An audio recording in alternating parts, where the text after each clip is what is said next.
ꯃꯌꯥꯝ ꯐꯤꯂꯝ ꯑꯃꯈꯛꯇꯪ explain ꯇꯧꯖꯔꯝꯒꯦ film ꯑꯗꯨꯒꯤ ꯃꯃꯤꯡꯅ ꯕ꯭ꯔꯗꯔꯁ ꯍꯥꯏꯔꯤꯕ ꯐꯤꯂꯝ ꯑꯁꯤ 2009ꯗ ꯄꯨꯊꯣꯛꯈꯤꯕ ꯐꯤꯂꯝ ꯑꯃꯅꯤ ꯑꯗꯨꯒ ꯃꯍꯥꯛꯅ ꯐꯪꯈꯤꯕ IMDb ꯔꯦꯇꯤꯡꯅ 10ꯒꯤ ꯃꯅꯨꯡꯗ 7.1ꯅꯤ ꯑꯗꯨꯒ ꯐꯤꯂꯝ ꯑꯁꯤ ꯅꯝꯕ ꯃꯇꯝꯗ ꯆꯪꯈꯤꯕ ꯄꯩꯁꯥꯅ 26 ꯃꯤꯂꯤꯌꯟ ꯆꯪꯈꯤ ꯑꯗꯨꯒ ꯐꯤꯂꯝ ꯑꯁꯤꯅ ꯇꯥꯟꯈꯤꯕ ꯄꯩꯁꯥꯅ 43.5 ꯃꯤꯂꯤꯌꯟ ꯇꯥꯟꯈꯤ ꯍꯣꯔꯦꯟ ꯌꯥꯎꯔꯛꯀꯗꯕ ꯀꯦꯔꯦꯛꯇꯔ ꯈꯔꯒꯤ ꯃꯃꯤꯡꯒ ꯍꯥꯏꯖꯔꯝꯒꯦ ꯑꯍꯥꯟꯕꯗ ꯁꯦꯝ ꯀꯦꯍꯤꯜꯒꯤ ꯔꯣꯜ ꯂꯧꯔꯤꯕꯅ ꯇꯨꯕꯦ ꯃꯦꯒꯨꯔ ꯒ꯭ꯔꯦꯁꯀꯤ ꯔꯣꯜ ꯂꯧꯔꯤꯕꯅ ꯅꯇꯥꯂꯤ ꯄꯣꯔꯠꯃꯦꯟ ꯇꯣꯃꯤꯒꯤ ꯔꯣꯜ ꯂꯧꯔꯤꯕꯅ ꯖꯦꯛ ꯒꯂꯦꯟꯍꯥꯜ इसाबेलाꯒꯤ ꯔꯣꯜ ꯂꯧꯔꯤꯕꯅ ꯕꯦꯂꯤ ꯃꯦꯗꯤꯁꯟ ꯃꯦꯒꯤꯒꯤ ꯔꯣꯜ ꯂꯧꯔꯤꯕꯅ ꯇꯦꯂꯔ ꯒꯤꯌꯔꯁ ꯑꯍꯥꯟꯕ ꯁꯤꯟꯁꯤꯗ ꯁ꯭ꯌꯥꯝ 2007ꯒꯤ ꯑꯣꯛꯇꯣꯕꯔꯒꯤ ꯗꯦꯠ 7ꯗ ꯃꯍꯥꯛꯅ ꯑꯐꯒꯥꯅꯤꯁꯇꯥꯟꯗ ꯆꯠꯀꯗꯕ ꯅꯨꯃꯤꯠ 4ꯅꯤ ꯋꯥꯠꯂꯤꯉꯩ ꯃꯇꯝꯗ ꯃꯍꯥꯛꯀꯤ ꯅꯨꯄꯤ ꯒ꯭ꯔꯦꯁꯇ ꯆꯤꯊꯤ ꯑꯃ ꯏꯔꯤ ꯃꯇꯝꯗꯨꯗ ꯑꯥꯔꯃꯤ ꯑꯃ ꯆꯪꯂꯛꯇꯨꯅ ꯀꯣꯂꯣꯅꯦꯜ ꯑꯣꯐꯤꯁꯇꯒꯤ ꯆꯦ ꯑꯃ ꯄꯤꯔꯛꯑꯦ ꯍꯥꯏꯗꯨꯅ ꯆꯪꯂꯛꯏ ꯁ꯭ꯌꯥꯝꯅ ꯇꯦꯕꯜꯗ ꯊꯝꯃꯣ ꯍꯥꯏꯗꯨꯅ ꯆꯦꯗꯨ ꯊꯝꯍꯟꯗꯨꯅ ꯊꯣꯛꯈꯤ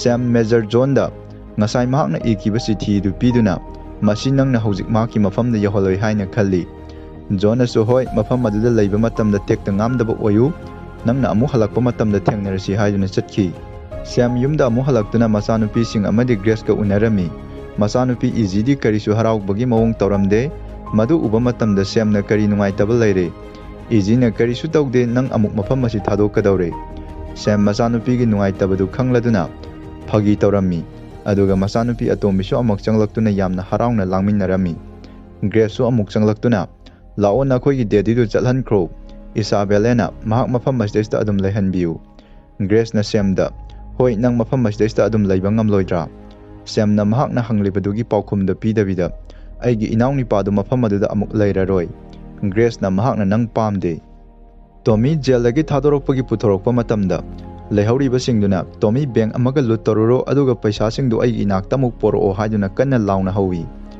ꯇꯣꯃꯤ ꯅꯣꯛꯐꯦꯠ ꯇꯧꯅ ꯌꯥꯝꯅ ꯂꯦꯝꯅ ꯀꯣꯟꯅ ꯑꯃꯨꯛ ꯎꯅꯔꯁꯤ ꯍꯥꯏꯔꯝꯗꯨꯅ ꯃꯄꯥꯟꯗ ꯊꯣꯛꯂꯛꯏ ꯁ꯭ꯌꯥꯝ ꯒꯥꯔꯤꯗꯒꯤ ꯀꯨꯝꯊꯗꯨꯅ ꯃꯅꯥꯎꯅꯨꯄꯥꯒ ꯀꯣꯟꯁꯤꯟꯅꯩ ꯑꯗꯨꯒ ꯑꯩꯒꯤ ꯏꯅꯥꯎꯅꯨꯄꯥꯗ ꯀꯩꯗꯧꯔꯕꯒꯦ ꯍꯥꯏꯗꯨꯅ ꯍꯪꯗꯨꯅ ꯃꯈꯣꯏ ꯑꯅꯤ ꯒꯥꯔꯤ ꯊꯧꯗꯨꯅ ꯅꯨꯡꯉꯥꯏꯅ ꯍꯟꯃꯤꯟꯅꯔꯛꯏ ꯁ꯭ꯌꯥꯝ ꯒꯥꯔꯤ ꯈꯥꯝꯗꯨꯅ ꯅꯪ ꯅꯨꯄꯤꯗꯨꯗ ꯂꯥꯜꯂꯦ ꯍꯥꯏꯒꯦꯅ ꯈꯟꯕ꯭ꯔꯥ ꯇꯣꯃꯤꯅ ꯇ꯭ꯔꯥꯐꯤꯛꯀꯤ ꯂꯥꯏꯠꯇꯨ ꯒ꯭ꯔꯤꯟ ꯉꯥꯜꯂꯦ ꯁ꯭ꯌꯥꯝꯅ ꯑꯩ ꯈꯪꯉꯤ ꯍꯥꯏꯗꯨꯅ ꯃꯈꯥ ꯇꯥꯅ ꯊꯧꯗꯨꯅ ꯂꯥꯛꯏ ꯈꯔ ꯊꯧꯔꯕ ꯃꯇꯨꯡꯗ ꯒꯥꯔꯤꯗꯨ ꯈꯥꯝꯗꯨꯅ ꯁ꯭ꯌꯥꯝꯅ ꯅꯪ ꯍꯧꯖꯤꯛ ꯀꯩꯗꯧꯒꯅꯤ ꯇꯣꯃꯤꯅ ꯑꯩ ꯈꯪꯗꯦ ꯃꯁꯤꯁꯦ ꯄꯩꯁꯥ ꯀꯌꯥ ꯌꯥꯎꯔꯤꯕꯅꯣ ꯌꯦꯡꯍꯧꯈꯤꯒꯦ ꯍꯥꯏꯗꯨꯅ ꯒꯥꯔꯤꯗꯒꯤ ꯀꯨꯝꯊꯈꯤ ꯁ꯭ꯌꯥꯝꯅ ꯃꯗꯨꯒꯤ ꯃꯐꯝꯗꯨꯗꯤ ꯑꯃꯨꯛ ꯍꯨꯔꯥꯜꯂꯨꯔꯅꯨ ꯍꯥꯏꯔꯝꯗꯨꯅ ꯂꯥꯛꯈꯤ ꯇꯣꯃꯤ ꯚꯔꯥ ꯑꯃꯗ ꯂꯩꯔꯝꯃꯤ ꯁ꯭ꯌꯥꯝ ꯆꯠꯈꯤꯗꯧꯔꯦ ꯍꯥꯏꯗꯨꯅ ꯃꯈꯣꯏ ꯃꯌꯥꯝ ꯆꯥꯛ ꯄꯨꯂꯞ ꯆꯥꯅꯅꯕ ꯁꯦꯝ ꯁꯥꯟꯅꯔꯝꯃꯤ ꯁ꯭ꯌꯥꯝꯒꯤ ꯃꯃꯥꯅ ꯑꯁꯥꯕ ꯑꯃ ꯒ꯭ꯌꯥꯁꯇꯒꯤ ꯊꯥꯡꯊꯔꯛꯇꯨꯅ ꯊꯝꯐꯝ ꯂꯩꯇꯕꯗꯒꯤ ꯉꯥꯏꯍꯥꯛ ꯀꯨꯌꯦꯡ ꯌꯦꯡꯂꯗꯨꯅ ꯒ꯭ꯔꯦꯁ ꯈꯔ ꯂꯩꯊꯣꯛꯇꯨꯅ ꯊꯝꯍꯜꯂꯤ ꯃꯃꯥꯅ ꯅꯪ ꯆꯥꯛꯈꯨꯝꯁꯤꯗꯩꯁꯤꯗ ꯀꯔꯝꯅ ꯊꯕꯛ ꯇꯧꯕꯒꯦ ꯒ꯭ꯔꯦꯁꯅ ꯁ꯭ꯌꯥꯝꯁꯨ ꯈꯜꯂꯨꯗꯕꯅꯤ ꯃꯍꯥꯛ ꯑꯃꯨꯛ ꯌꯥꯝꯅ ꯊꯨꯅ ꯑꯐꯒꯥꯅꯤꯁꯇꯥꯟꯗ ꯆꯠꯍꯟꯒꯅꯤ ꯍꯥꯏꯅ ꯇꯣꯃꯤꯁꯨ ꯃꯌꯥꯝꯕꯒꯤ ꯌꯨꯝꯗ ꯆꯥꯛ ꯆꯥꯕ ꯂꯥꯛꯂꯝꯃꯤ ꯃꯤ ꯂꯥꯛꯄꯒꯤ ꯀꯣꯂꯤꯡ ꯕꯦꯜ ꯈꯤꯡꯂꯛꯄꯗꯨꯗ ꯃꯦꯒꯤ ꯊꯣꯛꯂꯛꯇꯨꯅ ꯍꯥꯡꯗꯣꯛꯏ ꯇꯣꯃꯤꯅ ꯅꯪ ꯏꯁꯥꯕꯦꯂꯦꯔꯥ ꯃꯦꯒꯤꯅ ꯅꯠꯇꯦ ꯏꯁꯥꯕꯦꯂꯦꯗꯤ ꯆꯥꯎꯔꯦ ꯑꯩ ꯃꯦꯒꯤꯅꯤ ꯇꯣꯃꯤꯅ ꯑꯣ ꯑꯩ ꯇꯣꯃꯤꯅꯤ ꯃꯦꯒꯤꯅ ꯏꯃꯥꯅ ꯅꯪ ꯄꯥꯝꯗꯦ ꯑꯗꯨ ꯍꯥꯏꯔꯛꯄꯗꯨꯗ ꯒ꯭ꯔꯦꯁ ꯊꯣꯛꯂꯛꯇꯨꯅ ꯍꯥꯏꯍꯟꯅꯤꯡꯗꯕꯒꯤ ꯃꯑꯣꯡꯗ ꯃꯆꯥꯅꯨꯄꯤꯗꯨ ꯈꯥꯝꯖꯜꯂꯤ ꯃꯦꯒꯤꯅ ꯅꯪꯅ ꯗꯦꯗꯤꯗ ꯀꯔꯤ ꯍꯥꯏꯈꯤ ꯇꯣꯃꯤꯅ ꯃꯦꯒꯤꯒꯤ ꯃꯅꯥꯀꯣꯡ ꯃꯌꯥꯗ ꯇꯞꯅ ꯅꯪꯒꯤ ꯏꯃꯥꯒꯤꯅꯤ ꯍꯥꯏꯗꯨꯅ ꯂꯩ ꯑꯃ ꯄꯤ ꯃꯦꯒꯤꯅ ꯏꯃꯥ ꯅꯪꯒꯤꯅꯤ ꯍꯥꯏꯗꯨꯅ ꯑꯃꯨꯛ ꯄꯤ ꯒ꯭ꯔꯦꯁꯅ ꯇꯣꯃꯤꯗ ꯊꯥꯒꯠꯆꯔꯤ ꯃꯈꯣꯏ ꯆꯥꯛ ꯆꯥꯃꯤꯟꯅꯅꯕ ꯂꯥꯏ ꯈꯨꯔꯝꯂꯝꯃꯤ ꯃꯈꯣꯏꯒꯤ ꯃꯃꯥꯅ ꯃꯁꯤ ꯌꯥꯝꯅ ꯃꯔꯨꯑꯣꯏꯕ ꯆꯥꯛꯂꯦꯟꯅꯤ ꯃꯔꯝꯗꯤ ꯏꯆꯥꯅꯨꯄꯥ ꯑꯃꯅ ꯑꯃꯨꯛ ꯍꯜꯂꯛꯑꯦ ꯑꯗꯨꯒ ꯏꯆꯥꯅꯨꯄꯥ ꯑꯃꯅ ꯑꯇꯣꯞꯄ ꯃꯐꯝ ꯑꯃꯗ ꯑꯃꯨꯛ ꯊꯥꯒꯗꯧꯔꯦ ꯑꯩꯈꯣꯏꯅ ꯏꯁꯣꯔ ꯅꯪꯗ ꯍꯥꯏꯖꯔꯤ ꯃꯍꯥꯛꯄꯨ ꯇꯦꯛꯇ ꯉꯥꯝꯗꯅ ꯍꯜꯍꯟꯕꯤꯔꯛꯑꯣ ꯍꯥꯏꯅ ꯑꯁꯨꯝꯅ ꯃꯈꯣꯏ ꯆꯥꯛ ꯆꯥꯕ ꯍꯧꯔꯝꯃꯤ ꯇꯣꯃꯤꯗꯤ ꯍꯋꯥꯏ ꯊꯔꯥꯛ ꯑꯃꯠꯇ ꯆꯥꯔꯝꯗꯦ ꯃꯦꯒꯤꯅ ꯀꯩꯗꯧꯕꯒꯤ ꯍꯋꯥꯏ ꯊꯔꯥꯛ ꯆꯥꯗ꯭ꯔꯤꯕꯅꯣ ꯇꯣꯃꯤꯅ ꯑꯩ ꯃꯁꯤ ꯄꯥꯝꯗꯦ ꯃꯦꯒꯤꯅ ꯑꯩꯁꯨ ꯄꯥꯝꯗꯦ ꯁ꯭ꯌꯥꯝꯅ ꯍꯅꯤ ꯅꯪꯗꯤ ꯆꯥꯎ ꯏꯖꯤꯅ ꯑꯩꯗꯤ ꯄꯥꯝꯃꯤ ꯇꯣꯃꯤꯅ ꯁ꯭ꯌꯥꯝꯗ ꯅꯪ ꯀꯔꯝꯕ ꯃꯇꯝꯗ ꯑꯃꯨꯛ ꯆꯠꯀꯅꯤ ꯁ꯭ꯌꯥꯝꯅ ꯂꯩꯕꯥꯛꯄꯣꯛꯄ ꯅꯨꯃꯤꯠꯇ ꯇꯣꯃꯤꯅ ꯅꯪ ꯃꯐꯝ ꯑꯗꯨꯗ ꯂꯩꯕ ꯄꯥꯝꯕ꯭ꯔꯥ ꯁ꯭ꯌꯥꯝꯅ ꯃꯗꯨ ꯑꯩꯒꯤ ꯊꯕꯛꯅꯤ ꯏꯖꯤꯅ ꯃꯄꯥꯗ ꯌꯦꯡꯗꯨꯅ ꯃꯈꯣꯏꯅ ꯅꯣꯡꯃꯩꯅ ꯀꯥꯞꯇꯨꯅ ꯍꯥꯠꯂꯤꯕꯗꯨ ꯐꯠꯇꯕ ꯃꯤ ꯉꯥꯛꯇꯅꯤ ꯇꯣꯃꯤꯅ ꯐꯠꯇꯕ ꯃꯤꯁꯤꯡ ꯑꯗꯨ ꯀꯅꯥꯅꯣ ꯃꯦꯒꯤꯅ ꯃꯀꯣꯏ ꯆꯣꯡꯕꯁꯤꯡ ꯑꯗꯨꯅꯤ ꯍꯥꯏꯔꯛꯄꯗꯒꯤ ꯉꯥꯏꯍꯥꯛ ꯅꯣꯛꯐꯦꯠ ꯇꯧꯏ ꯃꯄꯥꯅ ꯅꯍꯥꯛꯀꯤ ꯅꯌꯥꯝꯕꯗꯤ ꯍꯦꯔꯣꯅꯤ ꯃꯍꯥꯛꯅ ꯇꯧꯔꯤꯕ ꯊꯕꯛꯁꯦ ꯃꯍꯥꯛꯀꯤ ꯂꯩꯕꯥꯛꯀꯤꯗꯃꯛꯇꯅꯤ ꯅꯪ ꯃꯗꯨ ꯃꯇꯝ ꯄꯨꯝꯅꯃꯛꯇ ꯀꯥꯎꯒꯅꯨ ꯃꯦꯒꯤꯅ ꯃꯄꯥꯗ ꯅꯪ ꯑꯩꯒꯤ ꯕꯥꯔꯗꯦ ꯌꯥꯎꯕ ꯃꯐꯝ ꯑꯁꯤꯗꯩꯁꯤꯗ ꯂꯥꯛꯀꯗ꯭ꯔꯥ ꯁ꯭ꯌꯥꯝꯅ ꯑꯩ ꯁꯣꯏꯗꯅ ꯂꯩꯒꯅꯤ ꯍꯥꯏꯕ ꯅꯪꯁꯨ ꯈꯪꯂꯤꯕꯗꯨꯅꯤ ꯃꯦꯒꯤ ꯑꯗꯨ ꯍꯥꯏꯔꯛꯄꯗꯒꯤ ꯉꯥꯏꯍꯥꯛ ꯍꯔꯥꯎꯏ ꯏꯖꯤꯅ ꯁꯥꯔꯥ ꯃꯤꯂꯔꯒꯤ ꯃꯄꯥꯗꯨ ꯃꯍꯥꯛꯀꯤ ꯕꯥꯔꯗꯦ ꯌꯥꯎꯕ ꯂꯥꯛꯈꯤꯗꯦ ꯒ꯭ꯔꯦꯁꯅ ꯏꯁꯥꯕꯦꯂꯦ ꯀꯧꯗꯨꯅ ꯃꯈꯥ ꯇꯥꯔꯛꯇꯅꯕ ꯍꯥꯏꯔꯝꯃꯤ ꯑꯗꯨꯒ ꯏꯁꯥꯕꯦꯂꯦꯅ ꯃꯗꯨ ꯑꯆꯨꯝꯕꯅꯤ Maggie-na mahakki birthday-gi cake adu mahakki mapagi-damakta mahakna jail-da puduna chatli. Mabokna madu sifai-gi imung-gi natte, ngasigi numit asidi mama mapagi makhada laigadabani. Sam-gi mapana aikoi-gi punsi lambi-da khudongthiba kaya ama thengnaduna chatkani, imung khudingmakna khudongthiba adum fangani. Tommy-na nofet tongna, makoina madu soidana fangadra. Mapana karino nangna phungdokninglibadu. Tommy-na imung khudingmakna khudongthiba mayoknagani haibaduni. Mapana nangna haribadu fattaba tenawa amagi makholga chap manai. Tommy-na kariga manai haiba. Mapana nahaki nayamba asi hongdoknabagidamakta mahaki matau tamdriba karigino. Sam-na dad to. Tommy-na mamada aikoina saribasi yamna hawi. Mapana kariga sangdamnabadano. Tommy khara saurapna atopa chinjaksinga. Mapana jail-gi chinjaka nattaba. Tommy saungna ado harakpadagi table-da khutumna thai. Sam-na Tommy haiduna khamjali. Adudagi mapadu sauduna thoki, mamasu mapagi asawbudu fathanabagidamagta thoki. Tommy-na ai saudre haiduna sign towi. Makoi chak chaba loiraduna.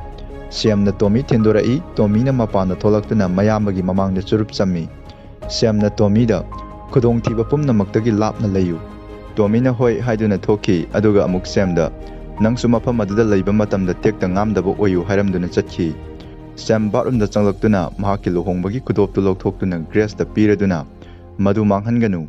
Grace-nasu hoi aina ngamliba makai hotnage. Sam-na picture mayam ama tharao aina mafam aduda chatkraba matamda. Grace-na hoi ai adum tawi. Ai nangbu nungsi. Sam-nasu ai nangbu nungsi haiduna makoi ani matai manau oibagi mari thamki. Grace-na aisu nangi nanakta pubiyu. Sam-na hoi soidana. Grace-na aina chatkraga nangna angangsingga leihorabadi karam tawgani. Sam-na karisu kaide. Grace-na nang chatkiganu. Tommy-di bar-da lairi. 2007-gi October 12-da Sam mahakki misingga mahak Afghanistan-da amuk chatki. Sathiraba mafamdu mahakkidi mayunggumna adum phauki. Makoi mayam lakpa matamda adum nungaiki. Mafam aduda photo kaya amasu kaukhi. Sam hoi mafam amada helicopter tongduna lakpa matamda makoina yaugadoriba mafam adu minute 3 ngairaba matamda RPG kapsulakpadagi helicopter du pokhaiki. Sam hoi gi yumda mi lakpagi calling bell kinglakpaduda masanupi Isabelle thoktuna kanano lakliba aniduna Captain Sanderso amasung Captain Davis ni nakoigi ima laibra.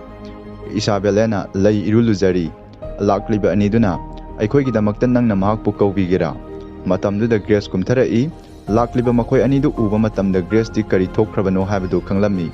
Masanupi singna kari asoiba lairabage. Grace na masanupi anidu manungna changhanki aduga kaptuna makoi ani manungda koksali. Grace na Sam amadi makoigi masasinga sanamninabagi video recording ama yenglammi aduga Sam da phone kyarak hana tawki. Tommy gari thaujalai gari thaujalakpagi makoldo taba matamda Grace tholai. Tommy na ai soikre ai nangda tumba hogdokide. Ai gari asina Sam bu thilubani. Sam na aida haiki aina apama matamda gari si wayu haina. Aina haribasi nang khangbra. Grace na su gari do wayu haina hairaknabagidamakta amukka hanna. Sam na aida haiki aina apama matamda gari si wayu haina. Grace na Sam sikre helicopter kaibada. Tommy na nang nanganglibadu karino. Grace na mahak sikre Tommy imungda changloo. Tommy na ai manungda changba pamde. Ai mafam masista laklibasi mahak puthilam lagani. Kaidobagi nang na aida phone taraktribano. Grace na ai numidang supa ama nangda phone tongnaba hotnaki. Tommy na karigino mi amatana aingonda phone taraktriba. Grace na aikhoi loina nangda phone tongnaba hotnaki. Tommy khara sarapna nangna mahak mafam aduda chalhalliba karigino. Hojik kaidogduino ha haiduna sodu sauna langsilamduna chatki. Tommy mapagi yumda laktuna stairda famduna lay. Mama tholaktuna manungna changlasi haina themi. Tommy na ai mafam masista second amatta fangkige. Mama na amuk ma hojik mahakki imaga makoi punna laiminaramlagani. Wayasina takpadi Sam amasung Tommy gi mama se anisuba mamani haina takpani. Tommy manungda changlakpa matamda mapadu yu thaktuna lairami. Mapana Tommy da yu thakkadra. Tommy na thaklaroi. Grace masani gi manakta changlaktuna nakoi loisanba sem saba loirabra. Isabelle di mapa laitabagi mathong mangam yawba chatnanabagi damakta amuba fijojo setlamde. Grace na kaidobagi nang dress lawthoklibano. Isabelle na ai madu setpa tukatsai. Maggie na su ai madugi fijolo setpa pamde. Masina awaba nungaihandaba phawhalli. Mama na Isabelle konsenbi. Maggie na ima nangi ima baba sikibadu adugumna aigi baba su sikrabra. Grace na hoi haina koknomi. Asumna wari sanaduna masanupi anidu asamba fijol setuna church ta lakminnai. John Grace ki manaka changlakuna Samna mahakna mafam aduda chatringai matamda nangidamakta irambani matamduda mahakna nangda chithi si yohanba pamde haiduna pi Grace na masi aida kari sukanaba oidre haina loroidagi tawi John na madu ay yaba matamda awaba ma oi maramdi mahak aigi afaba marupni amadi afaba merinni haiduna pi Tommy na mapada nangna ay gari thawandriba karigino mapana karino nangna ngalibadu kaidawbagino nangna ikhang khangudana daita lawraklibadi Tommy na gari gi sodo aingonda piba pamdriba karigino mama na makhoi ani gi mawongduda Tommy na gari do thawhalo mapana Tommy na gari thawhalo haiba mapana Tommy da amu ai nangda kainoma haige nang thabak su tawde paisa fangnaba su tawde nasagi car leinaba su tawde nangna nangi gari leirabadi nangna apama mafamda chatpa ngamgani Tommy na gari su haidana mapana haribadu sodo aingonda pirao Mapan amu mafam aduda nahaki nayambagi matangda hainabadu nangsu taraba natra nangna siraba matamda kanana nangmu masak khangbidana nangidamakta lepigani Tommy na hoi Sam sikibadu aigi iralnani maduni nangna khallise nangna maga loinarabasu nang kaisu tawba ngamloi magidamakta makhoi anigi mawongduda mamana saungnaba tare haiduna changlai mapana Tommy da amu nangna aida haribadu karino nang kaidongdasu aina haribase khangde Tommy na amu Nangdi khangi maram maduna numidang khudingi aigi imada kanna lawi nangna yu ngauraba matamda aikhoibu thadoktuna chatli adugumba wakhaldu nangna Samgi makokta hapchalliba karigino mapana nangdi nayambagi khongfamdudaida karisu kaidongdasu matik charoi maduna aibu kaidongdasu na kidamakta saukthokande mamana sodo aingonda pirao mapana sodo piramduna aidi khongna chatlani haiduna chatki Grace Samna iramba chithidu pasira haina ngha khallaba matungda padabida hapchanki Sam amasung Willis Afghanistan kangbuna faduna puraktuna leibak makhada leibaka amada thamduna mathak adusu ubak thajanki aduga makhoina mapana Willis ki masagi photo puthoktuna yenglami Sam na makhoina yenglibase nangira Willis na mani haiduna koknomi aduga amu Willis ki nupi gi photo puthorai Sam na nangi nupira Willis na mani kesini Sam na natte mahak nangi natte adu harak baduda Sam na ngaklapna yenglai Sam na amuk nangi nupi leite nangi imung manung leite aise nangna khangba mi tu tani nangsu aina khangba mi tu tani nangna aina haribasi khangi nangna private Willis ni aina nangi captain Sam Cahill ni nang atopa karisu khangde Willis na hoi sir asumna yaknabna hanglakpada karisu haidoktanabagdamakta Sam na Willis pu pungning thawgatlami Grace P Street taklingai matamda phone ama lai phone adu paruba matamda Tommy oirami Tommy na ai khangi hojikse ayuki pung ama tare haiba Grace na hoi pung ahum tare ayuki Tommy na ai yu glass ani khak thakre aina thaklibadu pitrabidagi khwaidagi atangbani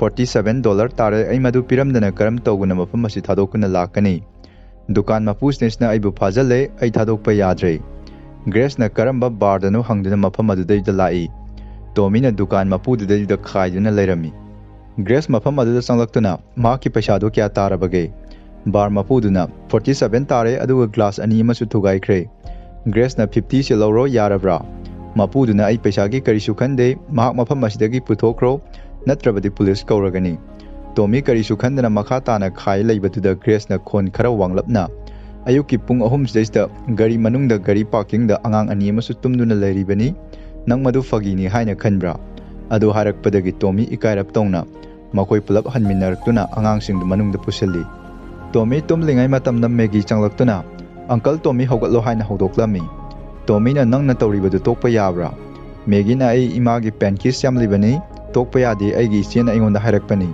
Tommy na amuk to'o Maggie na tokloi haiduna makha tana otli Tommy tumba yadabadagi hogatli Maggie na nang mafam asista kaidawrino Tommy na nangna pamlibase nangi maida tairibasingdu aina taithokpa pambra Maggie na masi nangi yum natte aduga nang aigi boss natte Tommy kitchen da changlakpada Isabelena aikoi pancakes imagi semlambani mahak wakhal yamna nungaitre aikhoigi baba sikhibadagi Maggie na mahaksu khangi mahak ki manawni pani Tommy bottle dagi sangom thakke tawba matamna Maggie na bottle dagi thakkanu glass da hairaga thau haina khami Grace su matamda kumtharai Isabelena Tommy da nang pancakes pambra Tommy na ai pancakes pamde Isabelena aikoina semliba pancakes ina pitribidagi khwaidagi afabani Grace sanglaktuna masasingna adumna tawrambatuda ingakna haraungna masasing adu konsenbi ꯑꯗꯨꯒ ꯃꯈꯣꯏꯒꯤ ꯃꯕꯨꯕꯣꯛꯁꯨ ꯃꯇꯝꯗꯨꯗ ꯂꯥꯛꯏ꯫ ꯃꯈꯣꯏ ꯑꯍꯨꯝꯗꯤ TV ꯌꯦꯡꯂꯨꯁꯤ ꯍꯥꯏꯗꯨꯅ ꯆꯪꯈꯤ꯫ ꯇꯣꯃꯤꯅ ꯃꯄꯥꯗ morning,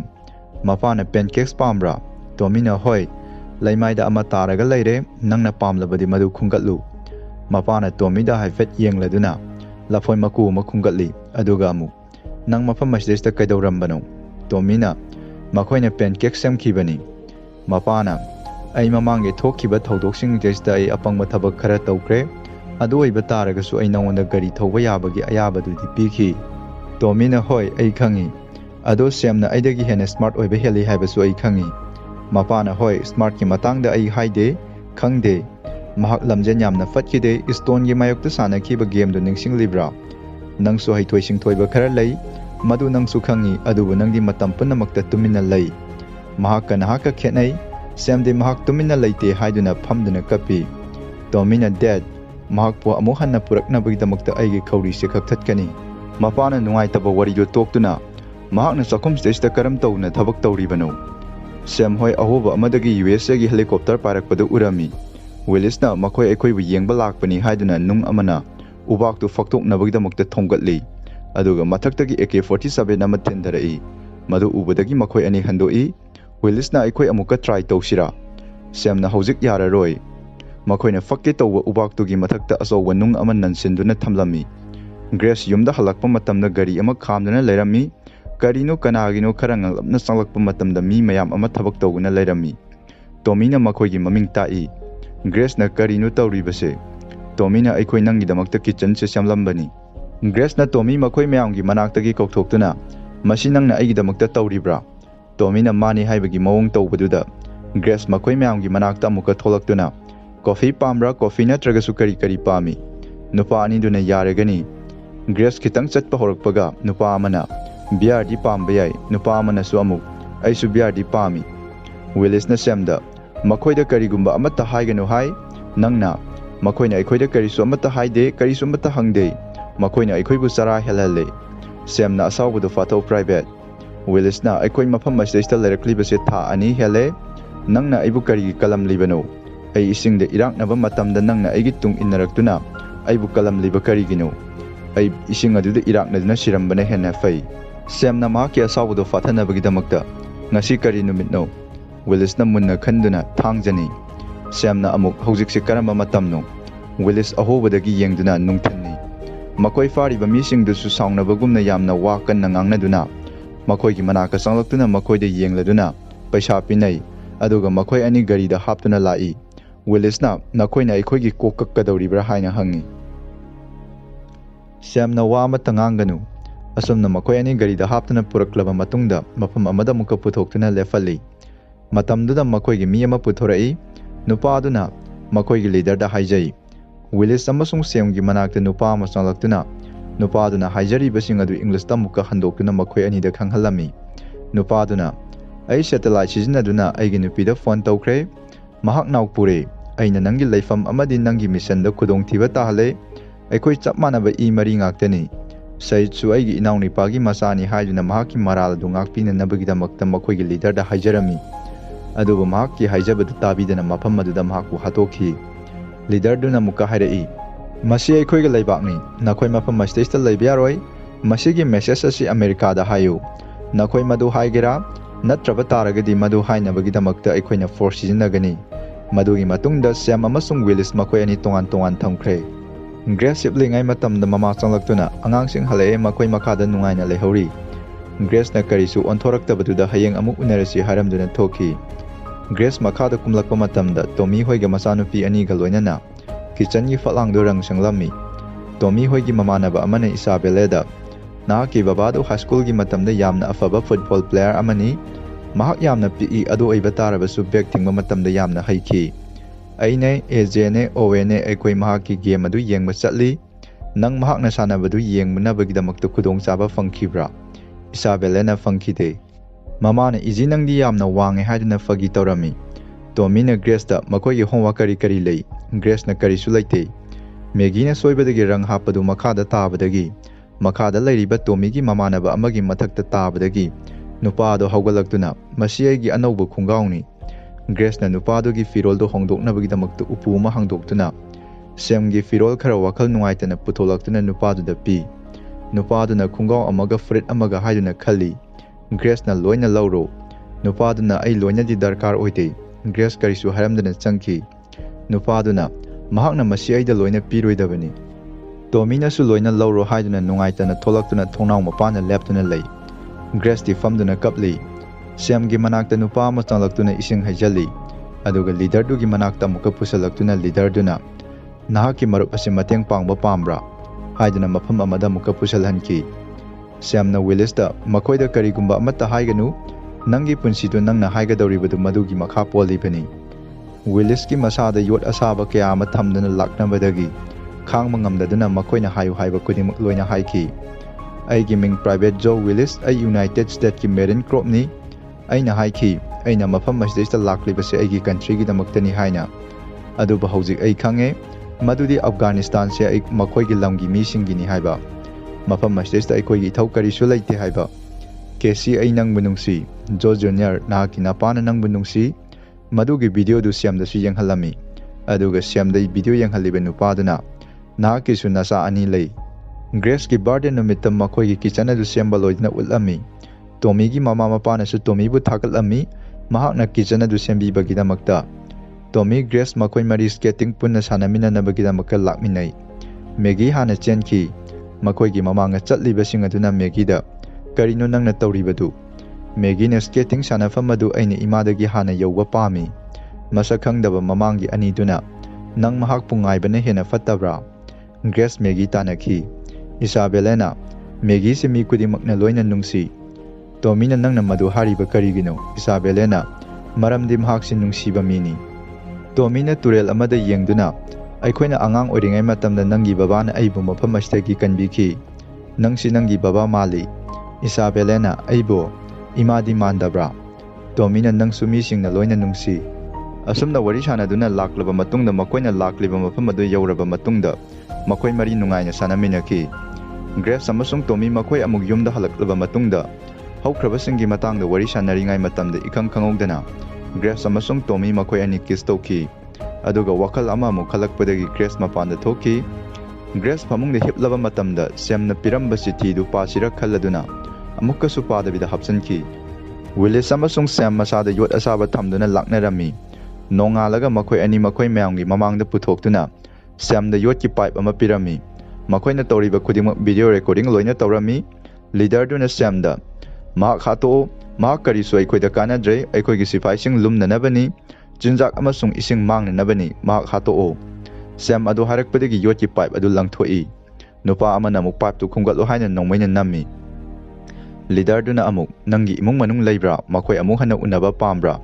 pipe ꯑꯗꯨ ꯈꯨꯝꯒꯠꯂꯨ꯫ ꯑꯗꯨ ꯍꯥꯏꯔꯛꯄꯗꯒꯤ ꯁꯦꯝ ꯄꯥꯏꯞꯇꯨ ꯑꯃꯨꯛꯀ ꯈꯨꯝꯒꯠꯂꯤ꯫ ꯂꯤꯗꯔ ꯑꯗꯨꯅ ꯅꯪ ꯅꯠꯇ꯭ꯔꯒ ꯃꯍꯥꯛ ꯍꯥꯠꯂꯣ, ꯅꯠꯇ꯭ꯔꯒꯅ ꯑꯩꯅ ꯃꯥꯒꯤ ꯃꯀꯣꯛ ꯀꯛꯂꯒꯅꯤ, ꯃꯍꯥꯛ ꯍꯥꯠꯂꯣ ꯍꯥꯏꯅ ꯃꯌꯥꯝ ꯆꯪꯗꯅ ꯀꯟꯅ ꯂꯥꯎꯁꯤꯜꯂꯛꯄꯗꯒꯤ ꯁꯦꯝꯅ ꯋꯤꯂꯤꯁ ꯑꯗꯨ ꯃꯐꯝ ꯑꯗꯨꯗ ꯌꯣꯠꯀꯤ ꯄꯥꯏꯞ ꯑꯗꯨꯅ ꯊꯣꯝꯗꯨꯅ ꯌꯥꯝꯅ ꯇꯝꯊꯤꯅ ꯍꯥꯠꯈꯤꯔꯝꯃꯤ꯫ ꯑꯗꯨ ꯂꯣꯏꯔꯕ ꯃꯇꯨꯡꯗ ꯃꯐꯝ ꯑꯃꯗ ꯑꯃꯨꯛꯀ ꯁꯦꯝꯗꯨ ꯊꯝꯈꯤ꯫ ꯇꯣꯃꯤ ꯀꯔꯤꯒꯨꯝꯕ ꯈꯔ ꯁꯦꯝꯅꯅꯕꯒꯤꯗꯃꯛꯇ ꯄꯣꯠ ꯂꯩꯗꯨꯅ ꯂꯥꯛꯈꯤ꯫ ꯀꯤꯆꯟꯗ ꯁꯦꯝꯂꯤꯉꯩ ꯃꯇꯝꯗ ꯒ꯭ꯔꯦꯁ ꯆꯪꯂꯛꯏ꯫ ꯇꯣꯃꯤꯅ ꯑꯩ ꯀꯔꯤꯁꯨ ꯑꯝꯇ ꯃꯥꯡꯍꯟꯕ ꯄꯥꯝꯗꯦ, ꯑꯩ ꯑꯉꯥꯡꯁꯤꯡꯗꯨ ꯎꯅꯕ ꯂꯥꯛꯄ ꯄꯥꯝꯃꯤ꯫ ꯒ꯭ꯔꯦꯁꯅꯁꯨ ꯍꯣꯏ ꯂꯥꯛꯑꯣ, ꯑꯉꯥꯡꯁꯤꯡ ꯎꯅꯕ ꯂꯥꯛꯄꯗꯨ ꯑꯩꯅ ꯃꯗꯨ ꯅꯨꯡꯁꯤ, ꯑꯩꯈꯣꯏꯅ ꯁꯦꯝꯕꯨ ꯑꯗꯨꯝ ꯅꯤꯡꯁꯤꯡꯒꯅꯤ꯫ ꯇꯣꯃꯤꯅꯁꯨ ꯍꯣꯏ꯫ ꯀꯣꯂꯤꯡ ꯕꯦꯜ ꯑꯃ ꯈꯤꯡꯂꯛꯄꯗꯨꯗꯒꯤ ꯒ꯭ꯔꯦꯁ ꯊꯣꯛꯈꯤ꯫ ꯇꯣꯃꯤꯒꯤ ꯃꯅꯥꯛꯇ ꯃꯄꯥ ꯆꯪꯂꯛꯇꯨꯅ ꯅꯪꯅ ꯑꯗꯨꯛ ꯌꯥꯝꯅ ꯍꯩꯔꯤꯕꯗꯨ ꯀꯗꯥꯏꯗ ꯇꯝꯂꯨꯔꯤꯕꯅꯣ? ꯁꯦꯝꯅ ꯂꯩꯔꯤꯕ ꯃꯐꯝ ꯑꯗꯨꯗ ꯑꯃꯦꯔꯤꯀꯥꯟ ꯀꯥꯡꯕꯨꯁꯤꯡ ꯂꯥꯛꯇꯨꯅ ꯅꯣꯡꯃꯩ ꯈꯔ ꯀꯟꯅ ꯀꯥꯞꯅꯔꯛꯏ꯫ ꯑꯗꯨꯒ ꯁꯦꯝꯁꯨ ꯍꯥꯠꯅꯅꯕꯒꯤꯗꯃꯛꯇ ꯃꯊꯛꯇꯒꯤ ꯅꯨꯄꯥ ꯑꯃꯅ ꯅꯣꯡꯃꯩꯅ ꯀꯥꯞꯊꯔꯛꯈꯤ꯫ ꯑꯗꯨꯕꯨ ꯂꯨꯝꯐꯝ ꯆꯥꯕ ꯃꯐꯝ ꯑꯣꯏꯕꯗꯒꯤ ꯁꯦꯝꯗ ꯑꯃꯠꯇ ꯄꯥꯜꯍꯧꯈꯤꯗꯦ꯫ ꯑꯗꯨꯒ ꯃꯍꯥꯛꯇ ꯀꯥꯞꯂꯛꯂꯤꯕ ꯅꯨꯄꯥ ꯑꯗꯨꯁꯨ ꯃꯐꯝ ꯑꯗꯨꯗ ꯅꯣꯡꯃꯩꯅ ꯄꯥꯟꯗꯨꯅ ꯁꯤꯗꯨꯅ ꯇꯥꯔꯛꯈꯤ꯫ ꯉꯥꯏꯍꯥꯛ ꯀꯥꯞꯅꯔꯕ ꯃꯇꯨꯡꯗ ꯃꯐꯝ ꯑꯗꯨ ꯑꯃꯦꯔꯤꯀꯥꯟ ꯀꯥꯡꯕꯨꯁꯤꯡꯅ ꯈꯨꯗꯨꯝ ꯆꯟꯁꯤꯟꯈ꯭ꯔꯦ꯫ ꯑꯗꯨꯒ ꯉꯁꯥꯏ ꯃꯈꯣꯏꯅ ꯔꯦꯀꯣꯔꯗꯤꯡ ꯇꯧꯈꯤꯕ ꯀꯦꯃꯦꯔꯥ ꯑꯗꯨꯁꯨ ꯃꯩ ꯆꯥꯛꯇꯨꯅ ꯃꯥꯡꯈꯤ꯫ ꯁꯦꯝꯁꯨ ꯃꯐꯝ ꯑꯗꯨꯗꯒꯤ ꯑꯃꯦꯔꯤꯀꯥꯟ ꯀꯥꯡꯕꯨꯁꯤꯡꯒꯤ ꯃꯅꯥꯛꯇ ꯊꯣꯛꯂꯛꯏ꯫ ꯁꯦꯝꯗ ꯑꯃꯦꯔꯤꯀꯥꯟ ꯀꯥꯡꯕꯨꯁꯤꯡꯅ ꯍꯪꯕ ꯈꯨꯗꯤꯡꯃꯛ ꯁꯦꯝꯅ ꯀꯔꯤꯁꯨ ꯑꯃꯠꯇ ꯈꯨꯝꯈꯤꯗꯦ꯫ ꯇꯣꯃꯤ ꯑꯃꯗꯤ ꯑꯉꯥꯡ ꯑꯅꯤꯗꯨꯒ ꯁꯥꯟꯅꯃꯤꯟꯅꯕꯗꯨ ꯒ꯭ꯔꯦꯁꯅ ꯌꯦꯡꯂꯤꯉꯩ ꯃꯇꯝꯗ ꯐꯣꯟ ꯑꯃ ꯂꯥꯛꯏ꯫ ꯐꯣꯟ ꯑꯗꯨ ꯒ꯭ꯔꯦꯁꯅ ꯄꯥꯏꯗꯨꯅ ꯋꯥꯔꯤ ꯁꯥꯟꯅꯕ ꯃꯇꯝꯗ ꯈꯔ ꯉꯛꯂꯞꯅ ꯋꯥꯔꯤ ꯁꯥꯟꯅꯈꯤ꯫ ꯑꯗꯨꯒ ꯃꯈꯣꯏ ꯁꯦꯝ ꯑꯣꯛꯄ ꯃꯈꯣꯏ ꯂꯣꯏꯅ ꯂꯥꯛꯈꯤ꯫ ꯑꯗꯨꯒ ꯃꯈꯣꯏꯒ ꯁꯦꯝꯒ ꯊꯦꯡꯅꯔꯝꯃꯤ꯫ ꯇꯣꯃꯤꯗꯤ ꯀꯌꯥ ꯍꯔꯥꯎꯕꯒꯤ ꯃꯑꯣꯡ ꯎꯠꯈꯤꯗꯦ꯫ ꯁꯦꯝ ꯌꯨꯝ ꯌꯧꯔꯛꯄ ꯃꯇꯝꯗ ꯃꯆꯥꯁꯤꯡꯅ ꯃꯈꯣꯏꯒꯤ ꯑꯅꯧꯕ ꯀꯤꯆꯟꯗꯨ ꯌꯦꯡꯍꯜꯂꯝꯃꯤ꯫ ꯁꯦꯝꯅ ꯅꯈꯣꯏꯅ ꯁꯦꯝꯂꯤꯕ꯭ꯔꯣ? ꯃꯆꯥꯁꯤꯡꯅ ꯑꯪꯀꯜ ꯇꯣꯃꯤ ꯑꯃꯁꯨꯡ ꯃꯍꯥꯛꯀꯤ ꯃꯃꯥꯟꯅꯕ ꯑꯍꯨꯝꯒꯅ ꯁꯦꯝꯕꯅꯤ꯫ Sam mahakki kaada changlakduna phamungda hiptuna makoi punna kausanduna konduna hipminakhi. Sam bathroomda koi palingai matamda Grace changlakduna masada sokpa matamda karisu fauduna Samna ai koi fanba loisankhi gi harakhi. Adu harakpadagi Grace karisu haramdana thokhi. Sam mahakki gari du semlingai matamda mapana gari semnanaba mi ama kauba yadro. Samna aina semkhre karisu tongningai leitre. Mapana mahakki mawongdo hanaga manadabagi mawongduda nang karisu tawdabra. Samna hoi mapana amuk ai nam hariba mafam adudagi halakpa matamda nangi imaga wari sanakhide aduga nang amasung Tommy pokhi.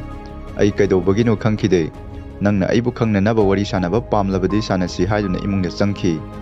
Tommy amadi Grace makhoi aniga anganga punna sanaminabadu Samna yengduna leirami.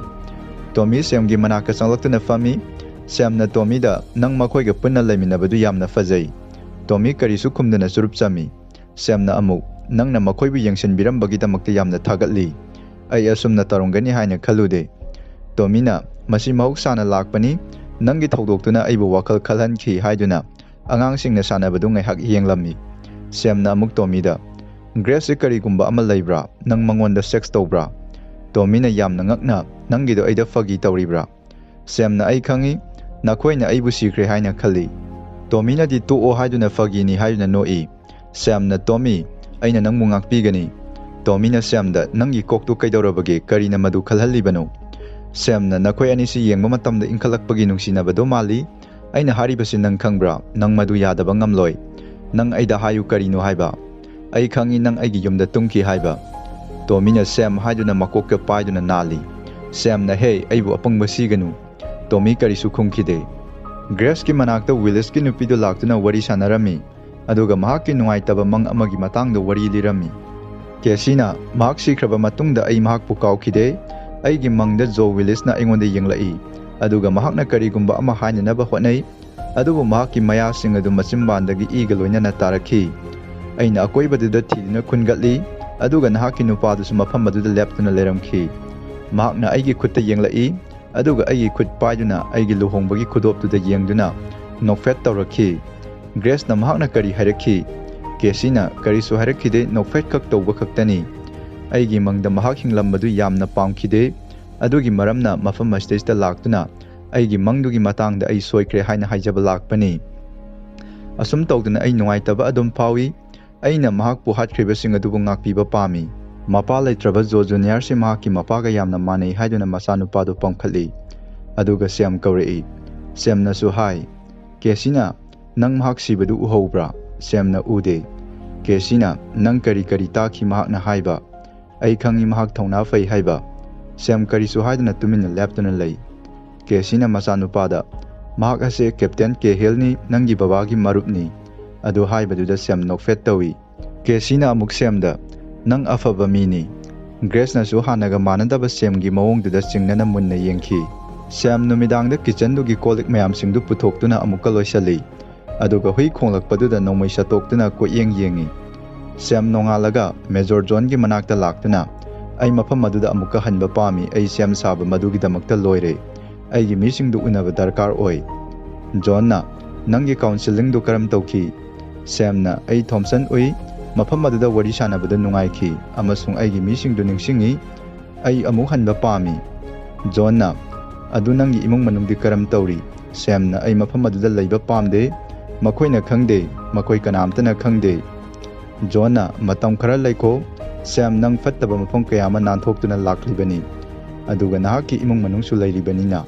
Numidang makoi chak pulap charingai matamda Isabelena ai Brian da karisu saude mahak nupi amatada phude. Grace na madu yamna phai. Isabelena mahakki hui ama lei mana yamna achouba ama ai maming di ningsingdre. Maggie na Samu kaubra haiduna nokminnai. Sam di karisu noktana Samu di hui nate. Maggie na aikhoi su khangi Samu do hui nate haiba. Sam na aduga nangna karigi hariba. Maggie na maramdi Samu di mana achouba pali aduga mahakki hui su mana achouba pali adugini. Isabelena Dad nang masigi matangda khanglabadi yamna nokningani. Sam na nokfet tongna nokningba haibase kamdawbage. Maggie na achouba mana adu harakpadagi Sam haugatuna karisu haramdana thoki. Isabelena mamada Dad se karisu tawdabra. Grace na hoi karisu tawde. Uncle Tommy karma matamda lakani. Grace na mahak yamna thuna lakani, mahak na khoiga sanaba pami haramduna Samgi manakta changlaktunna kaidorage aida hayu makoina nangda kari tawrakhibage. Sam na nang amasung Tommy kaidawkhibage.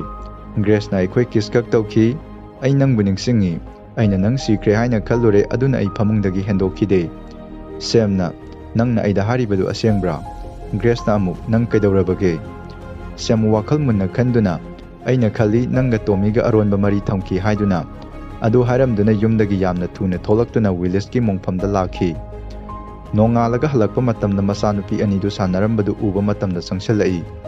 Isabella di khongpham khara hali, Sam na ai chamamnaba khara leibadagini haiduna masanupi anidu konsalli. Sam imungda sanglakpa matamda Grace na kadaida leirubage. Sam na mapanda leirubani. Nangi maramda angangsinggi maramda numit tholakpagi matangda amadi aina hingawbasi daw yam yai haina khalubani. Grace sanglaktuna Sam bu nungsina konsinbi. Maggie gi birthday da Maggie na mahaki birthday gi pirakpa khudol sing adu hanglage harami. Isabella na Uncle Tommy ngaikho mabubok na amakhak hango haiduna hangnaba tawringai matamda calling bell ama khinglakpadagi. Isabella na Uncle Tommy haiduna chenthoktunna thong hangdokluba matamda Uncle Tommy du nupi amaga lepminaduna leirambadagi Isabella saugna changki. Grace changlaktuna makhoi ani koksali. Tommy na lakminariba nupi du Tina kawi haiduna masak tai. Mahak se aihaki nahawaigi marupni haina. Tina na tasengna makidi aikoi pung amagi mamangda unabani. Tommy na amuk hoi pung ama makhai muki mamangda unakhibani. Mayam nupi se karamba nupi oiramgadawa manbage. Makhoi mayam punna chaminnaringai matamda Isabella na yamna hainadabagi mawongda mahaki cake tu chadabida sanaduna leirami. Sam na Isabella da nangna cake sanabadu to'o. Isabella na Maggie gi life adibi amamu paibadagi Maggie ga makhoi ani mahakini haidna singnai. Sam na Isabella piko. Isabella na Maggie gi di pumnamak loina fangi mahaki fajaba life adibi. Grace na hani madu mahaki birthday gini. Isabella na aigi di birthday da aina apamba amata fangde aduga nangna apangba Afghanistan da lay. Sam karisu haidna tuminna lay.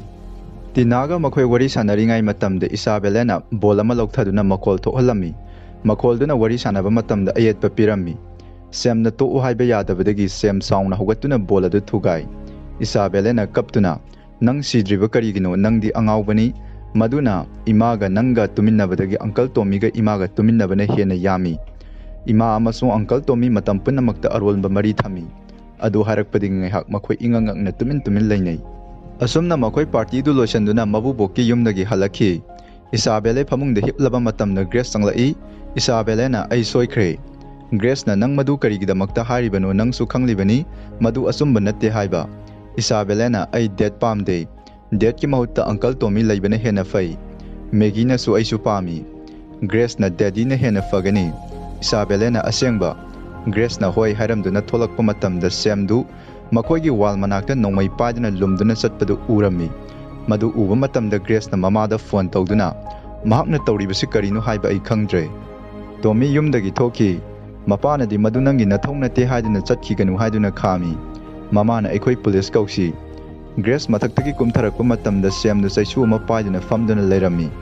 Grace na madu karino. Sam na angangsingdi Grace na phamungda. Sam na makhoi lai khuramkrabra. Grace na hoi haiduna koknomi. Sam na fare. Grace hojik ai kari tawgadabano haiduna tapna hawgalaktuna kitchen lomda changduna aina nangidamakta halaknabagdamakta aina kari tawki habadu nang khangbra. Grace na khangde. Aina nahakidamakta kari tawki habadu nahak khangbra haiduna posai sing adu thugaiduna nangdi sex yamna pamba hui amomni mahakna aronba mari thamba pamlibadu nahaki maramnani nangna aigi yum stage ta tawribase karino aigi angangsing stage ta tawribase karino. Grace nangna aigi inawni pada aronba mari thammi haiduna thugairi. Grace na Sam nangsu khangi ai madu tawde. Sam chanbiduna to angangsingsu lay. Sam na ai nangbu nungsi Grace nang khangbra aina nang kyam nungsi haiba. Nang aigi fatraba kuchna kari tawki habadu nang khangbra haiduna khamba yadaduna makha tana thugairi. Matamduda Tommy changlai. Sam na nang mafam stage ta kaidoba lakpano. Tommy kari su haiduna Sam da tapna konsalli. Grace mathakta kahakhibagi makholdo taba matamda Tommy da amuk nangna aida taruklibadu karino aigi tungda taruklibadu karino haiduna Sam na Tommy da nongmai nammi. Matamda da police lakpagi siren khonglakpagi makholdo tabada nang police kaubra haiduna mapanda tholaktuna Mafam asida ayetpa akaiba pikhiba leibra nakoi mafam asida kaidauba lakpano hangduna changsilli police sing aduna tung halo nahaki nongmaido thammo haina lauksilakhi Sam na nakoi aibu khangbra police sing aduna aikoi nangi babadu khangi sir aduga nahak war gi hero ni Sam na ai war gi hero nate I'm not fucking war hero aina mafam aduda kari tawki habdu nakoi khangbra nongmaido thammo hanna harakpadagi Sam na nangna aida kaidawduri ge haiduna blank fare tawki aduga aida kapo haiduna kanna laukhi Tommy na masi imung manunggi wari ni mahak aigi iyambani ai mahak ka wari sanage minute amata piu Sam kari su haiduna masa mathantan nongmai nami Tommy na Sam nang aigi iyambani nang aigi imung manungni hanjan laurakpadagi Grace na kaptuna Sam haina kaurakpadagi Sam tapna laitholai Tommy na Sam da karino nang na tawribadu Sam na Tommy da ai irak na re Tommy hairamduna tuminna gyan tarakhi Sam mafam adudagi policing aduna phaduna pukhi asomna Tommy su halakhi Grace pamungda masani ga punna hipina aduna Sam na piramkhiba mahakna pakhidriba chithi du amuk hanna puthoktuna pakhi chithi du da Sam na irami aigi nungsirabi Grace nangna chithi ase parabadi ai amuk halaklaroi haibani aikhoigi punsida akaknaba amatta laite adubu aina punsigi oina hongba laitana khangadaba amadi lei madudi aina nangbu nungsi amasung aigi isasingbu nungsi masi khaktani aina khangadauba ahongba lairoidaba Tommy hiplingai matamda phone ama lai Tommy paikhatluba matamda Sam oirami Sam na Tommy aini ai nangi matangda khalli Tommy na nang karisu tawdrabra Sam na hoi ai karisu tawdre nang aigi inaungni pani Tommy Sam hospital dagi tholakpa matamda Grace ngaiduna leirami makhoi ani phaminaduna Grace na kari thokibagi nang aingonda hayu nang nasana thanta dandi pijariba karigino aina chai 13 surakpadagi nang bunungsikhi nang madu khangdabra nang na madu aida haraktrabadi kari thokibagi haibadu nang ai amuk hanna uba phanglaroi Sam kaptuna aina mahak hatkhi aina Jo Willis hatkhi Grace su kaptuna Sam bu konselli Sam na ai khangde kanana haibano haibadu asiba khaktana aroiba landu ugani haibadu aidi aroiba landu ukhi aigi wahang amalai ai amuk hanna hingkhigadra asomna film ase loisanki ado mayam aigi channel se like comment subscribe tawsan biramo atopa film sing de explain to matam da so ayeta like comment subscribe tawsan biramo haibje ta kawba ado handakti kawdre mayam like comment subscribe tawsan biramba kawbiram